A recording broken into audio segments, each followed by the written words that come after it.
It's August 15th, and all Indians' hearts are aflutter with patriotism because it's Independence Day, the day we won our freedom and started building the India of our dreams. For Indians in Bahrain, we are flooded with a sense of nostalgia for our home country so far away, and also excitement at the new India that's blossoming in front of our eyes, and anticipation for the India of the future that we all see taking shape so brightly. Happy Independence Day, everyone, from Salaam Bahrain. We are here at the Indian Embassy to meet Indian Ambassador Vinod K. Jacob, who will be giving us his idea of what India is and what Indian-Bahraini relations have been transforming into. Let us meet with the ambassador. We are with His Excellency Vinod Jacob, the ambassador of India to Bahrain. Thank you for this opportunity to speak to the viewers of Salaam Bahrain. Let me take this opportunity to convey to the Indian community in Bahrain through your platform my best wishes for the 78th Independence Day. Your Excellency, this is actually 2024 is the 5th anniversary of the historic visit of Prime Minister Modi to the Kingdom of Bahrain. It was the first time that Prime Minister visited Bahrain. And I was wondering if you could tell us what it meant for India-Bahrain relations and how it has shaped bilateral relations between the two countries. The visit of Prime Minister Modi in August 2019 was historic and successful.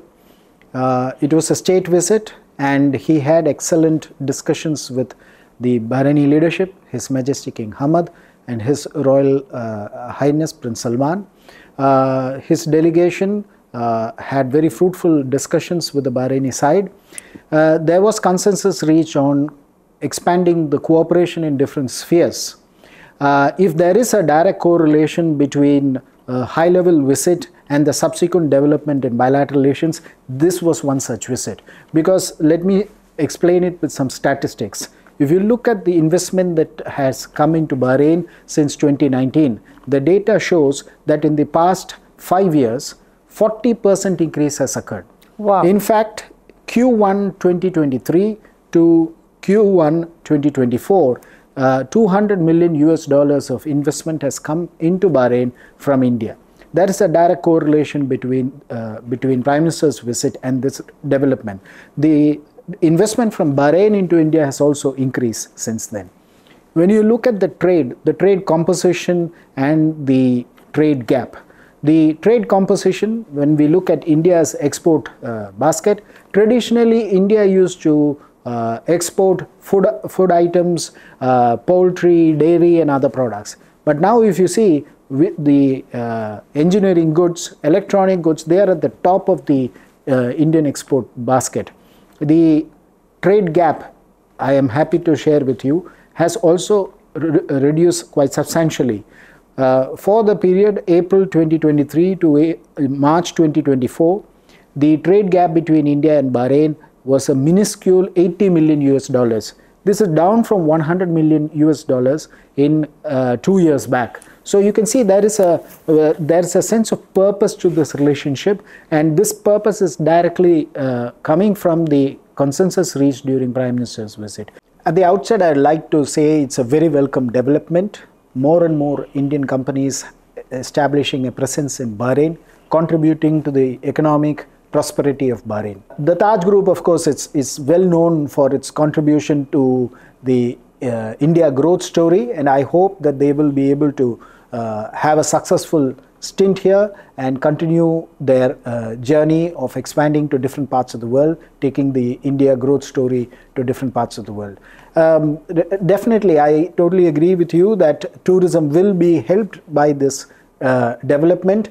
As I told you already, in 2023, almost 1 million Indian tourists visited Bahrain. I hope this trend will continue to increase, and I hope that these developments will strengthen the cooperation between India and Bahrain. If there is one responsibility I consider as foremost priority in my present posting. It is taking care of the interests of Indian nationals in Bahrain. In that, I get a lot of support from the friendly government of Bahrain. The labor regime in particular is governed by a 2000 MOU that India and Bahrain have signed, and I can tell you it's a very successful regime, largely because of the support that we're getting from the Bahraini government. The Foreign Ministry, the Interior Ministry, LMRA, the immigration authorities, NPRA have all been very helpful. Similarly, the Ministry of Social Development have been very helpful.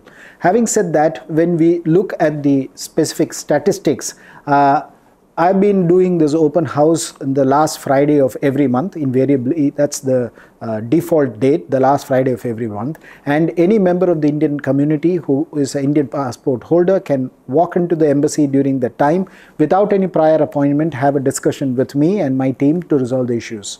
I can tell you from in the past 1 year, we have been able to reduce the number of cases that come into the open house, largely because we have a robust mechanism for everyday dealing of various issues. So it's not just in the open house that we are addressing these issues. We address these issues on a day-to-day basis. So the statistics speak for themselves. When I had my first open house in August of last year, we had around 60 complaints. When we look at the last few months, it has been in the range of 10 to 15 complaints. And I am very happy to share with you that as a result of a very finally working mechanism, we are able to address almost all the complaints within that specific month. And I think one of the highlights of this cooperation has been the fact that His Majesty King Hamad has been very merciful and granted royal pardon for almost 100 people in the last 6 months or so, 100 Indian nationals. Usually the numbers were in the range of 15 to 20, but this time we got for 100. It also coincides with a new system I have put in place since I came here of evaluating specific cases for presentation to the Bahraini government for consideration for royal pardon, and I am very happy that this system is working. Since I have come here, I have initiated a number of steps in this regard. One such is the Visit Embassy program. The aim is to expose students from class 11 and 12 coming in batches of 15 to 20 of them to visit the embassy, spend around 2 hours at the embassy, interact with various colleagues of mine, and at the end they spend around half an hour with me where they can ask any question. So this provides an opportunity for us to explain to the students, and we have had 6 or 7 iterations like that, to explain to the students what are the important developments taking place in India. It basically magnifies the outreach that is being done by the government of India in this specific sphere. And I am happy to say that the feedback we are getting in this regard is exceptionally good. Similarly, we are paying special attention to reach out to different sections of the Bahraini society through our various activities. There is a greater appreciation in Bahrain of India's achievements, specifically in space, technology. That's true. And those achievements in